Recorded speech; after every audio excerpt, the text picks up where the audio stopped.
Rail यात्रियों के लिए बड़ी खबर। अगर आप भी अक्सर करते हैं रेल से यात्रा तो यह खबर आपके लिए काम की हो सकती है। ट्रेन में सफर के दौरान लोगों को विंडो सीट बेहद पसंद आती है, लेकिन कई बार वो विंडो सीट पर नहीं बैठ पाते, जिसके कारण उनका मन उदास हो जाता है।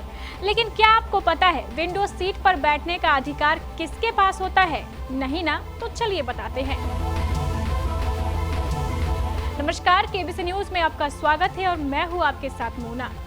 अपने सफर को सुहाना बनाने के लिए अक्सर लोग विंडो सीट को चुनते हैं। कभी कभी तो विंडो सीट के लिए झगड़े भी हो जाते हैं, लेकिन अब आपको विंडो सीट पर बैठने के लिए झगड़ा करने की जरूरत नहीं पड़ेगी, क्योंकि आज हम आपको बताने जा रहे हैं कि विंडो सीट पर बैठने का अधिकार किसके पास होता है।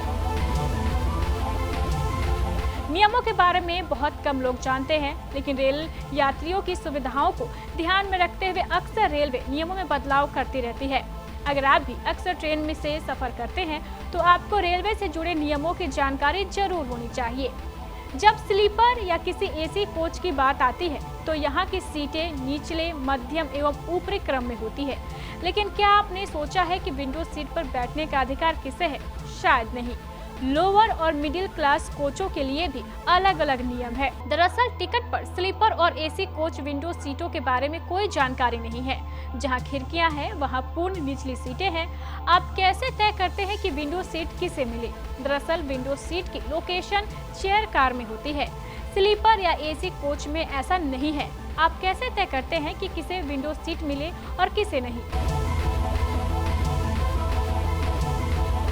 दरअसल इस कोच में सीट आवंटन अलग है। कृपया ध्यान दीजिए कि स्लीपर या एसी में विंडो सीटों के लिए रेलवे द्वारा कोई विशेष नियम नहीं है। कौन कहां बैठता है यह आपसे निर्णय है। ऐसे में यात्री जहां चाहे वहीं बैठ जाते हैं। वैसे यह माना जाता है कि निचली सीट वाले यात्री का अधिकार निचली सीट की खिड़की के किनारे पर होता है। इसी तरह बीच और ऊपर की सीटों पर बर्थ वाले यात्री कोने में बैठते हैं। निचली सीट पर बैठने का अधिकार केवल दिन के समय होता है। यात्रियों को रात 10 बजे से सुबह 6 बजे तक अपनी सीट पर सोने का अधिकार है। इस दौरान टीटीई यात्रियों को परेशान नहीं कर सकते।